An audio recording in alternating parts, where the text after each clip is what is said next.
та бүхэнд өдрийн мэнд хүргэе. Энэ маш чухал юм аа.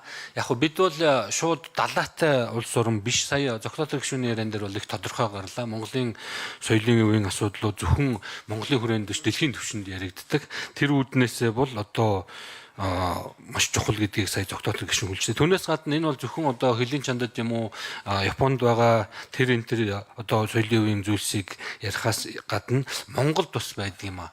Далайн юм уу эсвэл нуурын усны түвшин энэ төр нэмэгдснээс болоод тэр эргэн тойронд нь байсан юм уу янз бүрийн одоо археологийн дурсгалууд жишээ нь одоо ус нуур юм уу их нууруудын хотгорт усны түвшин өөрчлөгдөхөд эртний дурсгалууд бол хэсэгчлэн усан давтах юм уу усны дээр дор орж гардаг ийм зүйлүүд байж гин. Орхон гол сэлэн мөрөнгө гэхэд бол энэ түүхэн гүүр юм уу усан дээртэй холбоотой одоо зүйлс байж ах жишээтэй. За хөвсгөл нуур орчимд гэхэд бол чулуун цэсгийн болоод төрөл цэсгийн үеийн янз бүрийн одоо ул мөрүүд байх жишээтэй. Гэхмэчлэнгийн энэ олон талын ач холбогдолтой.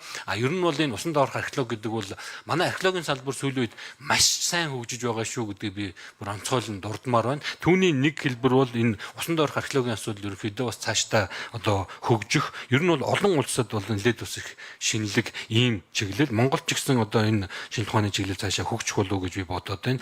За яг соёлын яам дээр соёлын үеийг хариуцсан мэрэгжилтэн маань өөрөө археологийн мэрэгжилтэн хүн байгаа. Даваа цэрэн дарга. Тэгээ би даваа цэрэн даргаас онцгойлон мэдээлэл болох үүднээс энэ усанд орох археологийн асуудал одоо олон арга зүйн хувьд Монголд хэрхэн хөгжиж байгаа юм. За ямар дурсгалууд одоогоор олдсон байгаа. Сая бол бид нар бас тэр Бадар хундган дээрх одоо юуны Бадар хундганд өргөсөн мөнгө аягнуудын асуудлыг ярьж штэ. Гэхмэчлэнгийн бусад яг мэрэгжлийн археологчдын маань одоо судалж байгаа. За ямар чухал олдурууд байгаа юм, ямар сайтууд байгаа юм, энэ тал дээр мэдээлэл хүргээч гэж хүсэж байгаамаа.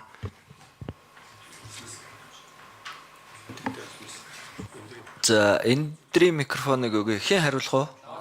За даваа цэрэн дарга эндрийн микрофон өгье. Даваа цэрэн дарга эндэр дээр очно. За хурал дараалагч хэрхэн гишүүдэд энэ өдрийн мэндийг төвшүүлье. Гишүүний асуултанд хариулъя. Монгол улсад одоогоор баттай тогтоогдсон одоо усанд орох соёлын өвийн бүртгэл бол байхгүй байгаа. Гэхдээ урьдчилсан байдлаар хөвсгөл нуур, сэлэнг, за томоохон нууруудын доор бол эдвэлгийн зүйлсүүд байгаа гэдэг нь тодорхой мэдэгдэж байгаа.